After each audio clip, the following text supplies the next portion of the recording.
बोल न्यूज का इस्तेहसाल और चेयरमैन पेमरा सलीम बेग का केबल ऑपरेटर्स पर जबरी दबाव, नशरियात की गैर कानूनी बंदिश। चैनल्स की फहरिस्त में बोल न्यूज को सबसे नीचे लाने के लिए गैर कानूनी इक़दामात के खिलाफ बोल उठा रहा है। हर प्लेटफॉर्म पर अपनी आवाज।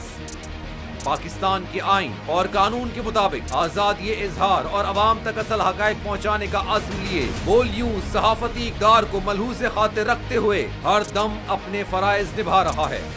अगर आपके इलाके में भी बोल की नशरियात बंद हैं, तो फौरी अपने केबल ऑपरेटर को शिकायत दर्ज करवाएं, क्योंकि बिला ताअत्तुल मालूमात तक रसाई आपका बुनियादी हक है। पाकिस्तान के नंबर 1 न्यूज चैनल बोल की नशरियात देखने के लिए विजिट कीजिए www.bolnews.com/live, www.youtube.com/bolnewsofficial।